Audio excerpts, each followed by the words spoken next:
Assalamualaikum warahmatullahi wabarakatuh.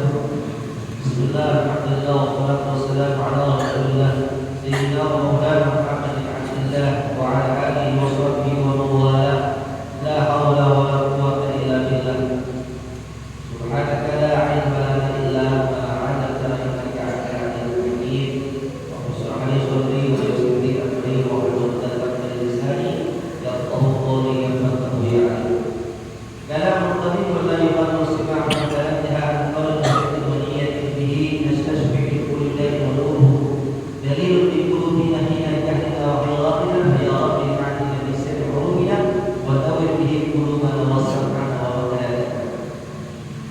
أيها الجماعة سنفصل فصل صلاة الصبح جماعة kita pada kajian kita dalam kita akan menjadi kesani karena masih berapa dalam tema yang masih kemarin dengan ada yang dikualikan terus dari apa yang wajib seorang saat berguru, maka berkata Allah dan Rasulullah rahimani wa rahmatullah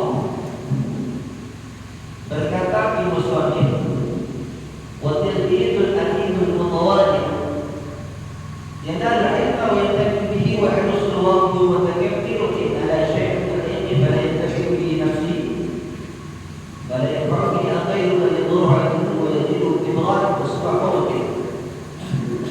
Maka seorang murid al-adib yang punya sopan santun al-mutawadhi' yang berhati yanalu ilma, menjaga ilmunya wa yantafi'u bihi dan bermanfaat baginya wa aqsubul waqifu al-mutakabbir. Adapun murid yang tidak mempunyai sopan santun sebaliknya al-waqif aku al-mutakabbir sombong. Wa in kana syai'an limitan, dia itu menjaga sesuatu yang itu pada yang tabi'u, dia jaga ilmu tapi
manfaat ilmu dalam pendidikan, yaitu al-kibru wal inad, sombong dan ujub. Jadi kalau orang yang punya ilmu, rusuk agama, punya keahlian, bisa saja punya kemampuan, namun di dalam dirinya ada al-kibru wal inad, pakai kalimat ini itu mencegah daripada manfaat ilmu. Maka dikatakan Ibnu Syair, al-ilmu harabun lil batal muta'ali kasayri harabun lil makanil ali. Al-ilmu harabun lil batal muta'ali kasayri harabun lil makanil ali. Orang aku dia terbang atau sombong atau di mana di atas, lil muta'ali lil muta'ali menganggap itu boleh yang di atas saya, sehingga kasih lakukan lil makanil. Ibaratkan kalau orang yang punya ilmu dia sombong seperti air, air yang berkurang di lubang karena asbab pikiran. Kalau ada orang jiwanya ujub, takabur, kita dalam agama, maka dengan ini dia mencegah daripada ilmu. Kan tidak malu, tidak malu. Wah, Imam Syafi'i, sosok Imam Syafi'i begitu sering kita, begitu Syafi'i al-Musa. Wah, apa kita sudah hafal Al-Quran dari sejak ini, ambil balik. Tapi ketika dia datang ke rumah gurunya Syawal bersama santri ini, dia lupa ke rumah guru. Rumah guru lupa. Ketika itu dia tanya kepada dia bulan, bulan, itu anak kecil, bersama santri ini. Dia tanya kalau bahasa kita dia bulan, kakak, anak kecil, dia tidur sini. Dia bertanya ini Imam Syafi'i kepada anak kecil itu, di mana Kiriaman Syawaki? Jawab, karena lupa rumah guru. Maka dijawab sama anak kecil ini, kalau bahasa kita itu rumah Syawaki itu kesejati kalau bahasa kita. Jadi dia menanyakan kepada anak kecil di mana Kiriaman Syawaki, karena Imam Syafi'i tidak tahu. Setelah beliau mengetahuinya, dia santri nanya, ya Ustaz, ya Syekh, man huwa, siapa itu orang? Apa jawaban Imam Syafi'i, Pak? Subhanallah. Buat Syekh itu adalah guru. Bayangkan seorang Imam Syafi'i yang ilmunya kuat, yang udah kuat, dia mengatakan kepada muridnya itu anak kecil adalah Syafi'i guru. Padahal ilmunya lebih hebat Imam Syafi'i daripada itu anak kecil. Apa jawaban? Apa alasannya? Dia adalah guru. Dia telah memberitahukan kepada suatu ilmu yang mana aku tidak tahu, aku tidak paham, tidak paham. Dan karena sebab itu anak kecil, tadinya dia tidak tahu di mana dia bersyawaki. Itu gara-gara anak kecil berirsyad menunjukkan, dan dia tahu. Sosok Imam Syafi'i, dia tidak ada mengatakan jual apa, takbur. Kenapa? Kita tahu kalau orang ada sifat jiwanya ringan, jiwanya kecil, katanya kita, maka itu akan mematahkan, akan menjauhkan dari manfaatnya. Maka kalau kita sering baca, bapak-bapak sering menjawabkan surat Al-Kahf. Dan di situ dikatakan, ya, dalam surat Al-Kahf antara dialog Nabi Musa alaihissalam dan Nabi Allah Khidir alaihissalam. Di zaman Israel tanya Nabi Musa, siapa? Man, gua adalah orang yang paling alim, orang yang paling jauh di muka bumi pada saat itu. Musa berkata, oh saya, ya, saya berkata saya. Dia ada contoh bagi kita konkret, ya. Jadi sifat-sifat Nabi, kisah-kisah Nabi itu bukan kita ambil jeleknya doang. Nabi Musa berkata, orang yang paling alim, yang paling mantap, lebih jauh pada saat itu adalah Nabi Musa berkata. Allah Ta'ala memberikan isyarat, wa ma utitum minal ilmi illa qalila. Dan tidaklah aku memberikan ilmu sedikit, illa qalila, itu sedikit Pak. Jadi kita dikasih beri ilmu cuma sedikit, illa qalila. Jadi ada sifat asal wujud takabur sukmen sehingga Nabi Musa alaihi wasallam. Maka dalam kitab Al-Kahfi kita sering baca Allah Ta'ala memuji bahwasanya ada di muka bumi yang hidup di antara dua permukaan bumi yang ada di ujung laut, dia adalah orang yang paling alim yang mana kamu harus berguru kepada. Masya Allah, ya kan? Berguru pada. Lalu bagaimana isyaratnya saya bisa menemukan itu dari ini Rasulullah? Maka Nabi Musa ini minta Allah Ta'ala, ya kan? Untuk membawa ikan yang diwadahi itu di beberapa korma, di mana ikan jatuh atau terlepas dari itu tempat wadah, itulah Nabi Khidir berada. Dibawa ke barang pesatrinya namanya Yusuf itu, yang Yusuf itu jalan dari ujung sampai tak lelah, duduk persimpangan baru, sambil duduk di sini, lupa singkat cerita Nabi Musa tertutur. Ini ikan yang dewasa dalam wadah berjalan ini ada beberapa kali, rupanya keluar dari tempat yang sehingga dijalan ikan sampai menuju bibir pantai, masuk ke pantai. Yang bisa kita tahu, cuma dalam keadaan kalau bahasa kita ini lagi ngantuk gitu kan. Jalan kembali sampai perjalanan dan Musa mengatakan kepada Yusuf itu melihat badannya, tapi yang terlihat adalah Yusuf itu adalah ikan tersebut sudah tidak ada. Kalau ingat Yusuf itu waktu beristirahat itu ikan sudah keluar dari badannya. Bayangkan menemui orang kaya tadi Nabi Musa alaihi wasallam yang punya julukan juga. Nabi Musa julukan itu kalam Allah. Kalam Allah Musa taklima di Musina. Karena Nabi Musa pernah hijrah. Ya, karena dia mendapat suatu itu kalau bahasa kita wahyu di Musina. Waktu sini ya. Karena Nabi Musa ketika beliau dipindah diganti nama saudaranya dari Harun. Yang ubahnya pada berbeda agama yang disebutnya golongan as-Samiri. As-Samiri itu golongan yang menyembah kepada sapi-sapi berkali. Jadi dari as-Samiri, as-Samiri. Jika cerita di situ ketemu Nabi Allah ini baik ngaji karena Allah Ta'ala katanya ilmu yang berbeda yang lebih alim.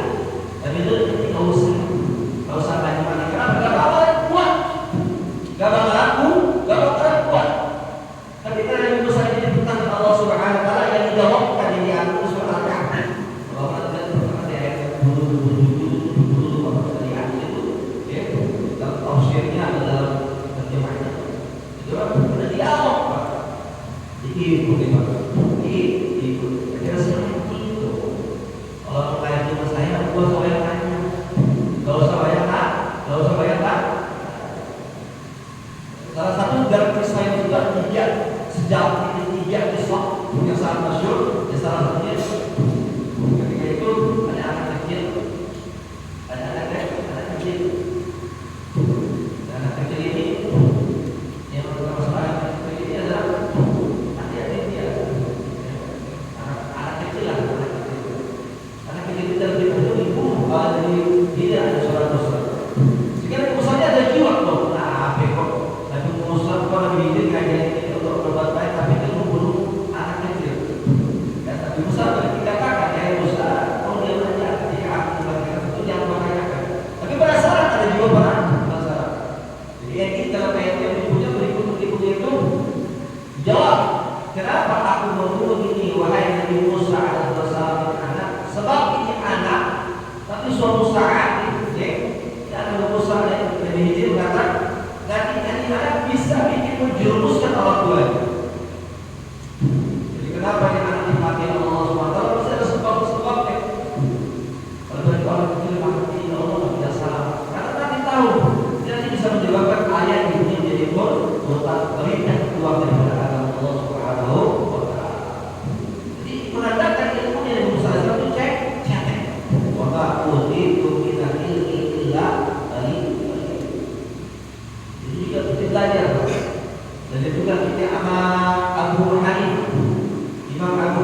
turjul maulid kita. Dalam kitab Fathul Majid karena Syekh Nawawi Al-Albani. Katakan dalam kitab Abu Hanifah beritahu. Tapi ilmu tauhid itu lepas. Ketika itu ada seorang ulama namanya Imam Jahriyah. Imam Jahriyah itu ulama besar. Boleh hebat itu. Dia untuk kunjung maka bersokok. Sok. Ini Imam Jahriyah. Dan kita foto jadi karena Syekh Nawawi Al-Albani. Semua ustaz-ustaz kalau TKI alam ini kalau tak berdebat ya. Ustaz, siapa yang menanya ini? Gitu kan? Atau siapa yang bisa menjawab pertanyaan kami? Gitu kan? Yang mana Imam Jahriyah itu kata Allah itu tidak ada. Kalau Allah itu ada bentuknya. Gitu. Jadi itu tauhid Allah itu tidak ada. Nah, Allah tidak ada. Karena kalau ada Allah bentuknya tidak ada bentuknya. Maka soal Imam Abu Hanifah dia pun menanyakan kepada Imam Jahriyah, ya Imam Jahriyah, kalau ente mengatakan Allah itu tidak ada karena tidak ada bentuknya, maka aku menanyakan kepada secara filosofi apa? Ketika itu Imam Abu Hanifah membawa namanya susu al-manis. Ini susu kental dibawa susu. Maka Imam Abu Hanifah berkata, ya Imam Jahriyah, apakah ini susu ini manis? Maka berkata Imam Jahriyah, oh iya, susu ini manis. Ya, susu manis. Tadi Imam Abu Hanifah bertanya, manis ini di mana? Kalau ini susunya, apa manisnya di atas? Dia gelas, dia kan? Apa di tengah-tengah susunya? Apa di bawah? Dia mengatakan susu itu manis. Padahal dia itu belum merasakan manisnya. Kalau dia merasakan manisnya di mana? Apa di atas? Di atasnya? Apa di tengahnya? Apa di bawah? Dia bingung. Di susu itu manisnya di mana? Apa di atas? Apa di bawah? Bagaimana kita rumput ada nggak? Rumput ada, rumput ada, tapi rumput tidak kelihatan. Kita di sini bukan ada rumput, tapi kita nggak tahu rumput di mana. Tapi di atas, di tengah, di kaki, di bawah kita nggak tahu. Begitulah Allah Subhanahu Wa Taala. Allah itu ada, tapi tidak bisa dibentukin. Allah itu ada, tapi adanya Allah itu bukan seperti bentuk ada. Maka adanya Allah wujudnya itu hakiki. Wujudnya Allah, adanya Allah bukan adanya seperti saya, Pak Haji Lempar. Pak Haji Lempar ada wujud. Namanya Pak Haji Lempar ada wujud loh. Adanya Pak Haji, karena adanya bapak ibu ini. Adanya bumi, awal ini baru. Adanya langit, awal ini baru. Adanya titik baru Pak. Kayak Bapak 81, tahun 70 saya belum ada. Nyata, ada tahun 81, tahun 70 saya tidak ada. Tapi ada Allah Ta'ala adalah wujud hakiki yang tidak disaksikan orang lain, yang tidak disebabkan orang lain, yang ada di Allah bukan dari barang yang tidak ada dari ada, tapi adanya Allah ada tanpa adanya disebab. Tidak ada, dan tidak ada. Kalau kita ada, tidak ada, tidak ada, ada. Tapi Allah Ta'ala tidak ada atau ada tidak ada, karena Allah Ta'ala bukan ada atau tidak ada. Allah adalah Allah. Jadi kalau soal ini maka ini Imam Jahriyah tumpul bahasa. Karena tidak pantas buat kita seorang pelajar kita mengkaji ada jiwa namanya Ibnu Walidah. Karena kata Imam dalam ini mengatakan kalau ada jiwa kita tidak ada itu berkaitan dengan itu. Maka berkatalah Ibnu Musolih itu al-Mudhari bahwa anak santri yang sopan satukan yang tadi kita berkata ini dijaga manfaat buat ini. Kalau orang yang punya satu tawar itu dipakai dan manfaat buat ini. Di sebaliknya kalau orang yang menjaga manfaat yang sombong, bisa menjaga, dia bisa apa? Dia bisa masih menjaga apa? Masih bisa belajar, tapi tidak bisa manfaat buat diri, apalagi buat orang lain. Ya kan? Jadi apa yang bisa? Banyak mahasiswa, ilmunya banyak. Ya kan? Mahasiswa ilmunya banyak, tapi dia nggak bisa menjaga buat diri. Iblis larang Allah, jika ada jujur terang, mereka hebat ilmunya, tapi hidup di surga. Cuma mereka taat kepada Allah, nggak bisa menjaga ilmunya. Surah Allah Taala sujud kepada Nabi Adam dan Surah Allah juga nggak mau. Maka dia apa? Nggak bisa menjaga ilmunya. Kalau yang kita bimbing di nafsi, walau yang kau bikin Allah, maka tidak manfaat.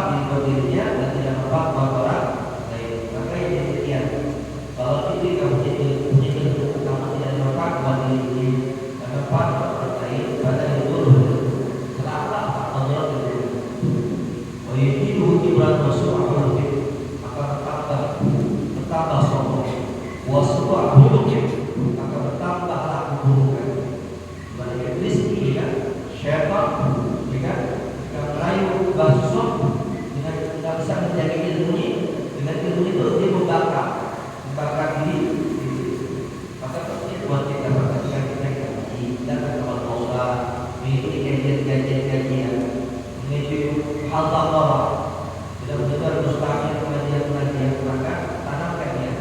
Maka musoleh pasti niat yang sama. Kalau kita ngaji mesti dia ada tujuan sama. Wah ini nabi musoleh sudah guru kita ini kasih nasihat seperti kalau kita ngaji niatnya antara dunia kita lebih Allah. Saya ngaji niat majlis masjid semata-mata untuk Allah. Kalau itu tauhid kamu la ilaha illallah, la ma'budu illallah, la maqsuda illallah. Di sini kami duduk di sini kata ridho Allah, di sini kami dalam keadaan ini karena apa? Ridho Allah, karena perintah Allah. Kenapa saya ada di bumi? Karena perintah Allah. Kenapa saya duduk di sini? Karena saya berharap ridho Allah Subhanahu wa Ta'ala. Karena banyak sedikit yang mungkin mereka pengen datang ke masjid, datang pakai makan ini. Karena tidak ada ridho Allah susah mereka. Ya. Jadi karena ketika kita menuntut ilmu, mengharap ridho Allah Subhanahu wa Ta'ala. Wadal akhirat, dan tujuan kita berharap kita nanti mendapat apa? Hidup di dalam akhirat, perkampungan akhirat. Jadi pertama itu Pak. Atau menuntut ilmu adalah berharap ridho Allah Subhanahu wa Ta'ala.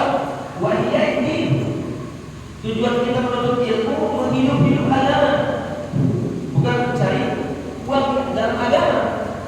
Jadi kalau kita balik ke masjid, bukan kita cari uang di masjid, tapi kita menghidupkan masjid. Jadi wahia ini menghidupkan agama. Harusnya kita dimakan sekali. Hidup di subuh kajian subuh ada satu apa setiap Selasa Rabu Jumat, kan? Walaupun kita sudah tahu kita. Saya sudah tahu kajian kita tahu. Saya pernah ngaji fikih, saya sudah ngaji tajwid, saya sudah kenal alfiah dunia, Indonesia pun. Saya sudah kenal. Tapi karena kita wahia ini, saya menghidup agama. Jika karena saya kalau punya kita absurd punya ini, masya Allah, jika ini maka wah orang kafir takut. Jika orang zaman ini orang kafir maka takut. Jadi dia tujuan kita ngaji, wah ini menghidup agama. Jadi ini bahasa kita. Kalau pohon kita nak pohon supaya pohon itu kuat, karena kita bersiram air. Begitu pun sama. Kalau kita ngaji supaya hati kita itu kan makin meluk-meluk, kita siram. Misal siramnya dengan makanan itu kan, siram dengan rohani. Apa? Siraman ilmu, siraman mutiara ilmu, mutiara akhlak. Mungkin suatu saat ketika kita ngaji di majelis ada satu kalimat-kalimat kalam-kalam yang langsung merujuk ke telinga kita, masuk ke dalam hati kita, sehingga bisa menginspirasi kita jadi orang menjadi orang baik. Yang ketiga, walaqad muslimin wa tarbiyyah syukur ala ni'matil aql. Manfaatnya untuk kaum muslim kalau kita jangan sendiri bagi lagi. Wa tarbiyyah syukur ala ni'matil aql, dan kita yang ilmu adalah supaya kita syukur atas nikmat akal kita. Jadi ada orang punya akal, namun tidak bisa ibadah, namanya akal qalbi. Dan akal itu ada akal qalbi. Jika bagi hayya wassalam itu masih lupa. Ada kajian-kajian kita, ya kan? Tapi kita kalau gerak, tidak ada namanya ikhtiar. Nah, karena akal itu bukan akal qalbi, akal qalbi. Akal qalbi. Wasiat ibadah. Dan tujuan kita menuntut agama kata ilmu sholih supaya kita sehat. Kita sehat. Wala taqsida fihi talab al-hadi wal jahd. Buat saya juga jangan pernah kata nasihat ulama kalau kita ngaji untuk ilmu agama, la taqsida bihi talab al-hadi wal jahd. Jangan pernah kita semua kalau ngaji belajar buku baca Al-Quran tujuan itu sebagai dapat tujuan dari orang wajah dapat manfaat, mendapat kedudukan dan kelas atau manusia. Jika apa yang kita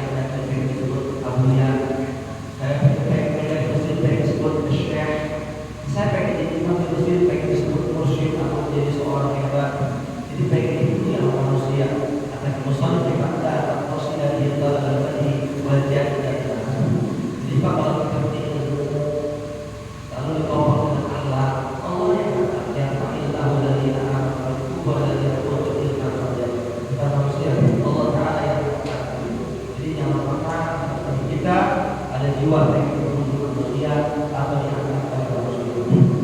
Oh, yang akan di dunia atau pengen kita dapat kedudukan pun. Kalau memang tidak dapat dunia, itu harus kita Allah Subhanahu wa Ta'ala. Kalau orang pengen dari kehidupan dunia di akhirat, insya Allah dapat dunia. Karena yang bersabda, "Man arada dunya, fa'alaihi bil-dunya. Wa man arada akhirah, fa'alaihi bil-dunya. Wa man arada ummah, fa'alaihi." Kalau kita pengen dapat kehidupan dunia, kalau dunia fa'alaihi. Kita pengen dapat dunia lewat kedudukan, ya terjadi. Kalau kita akhirat tidak harus begitu. Dan kalau kita pengen dua-duanya, dunia dapat, akhirat dapat, maka fa'alaihi bil-dunya. Seperti itu. Mudah-mudahan biasa walaupun kita sudah tumbuh, walaupun kita sudah tumbuh yang 40 tahun, tidak mematahkan semangat buat kita untuk agama. Mudah-mudahan senantiasa ilmu kita ini bermanfaat buat diri kita dan orang lain. Amin. Ya Rabbal alamin.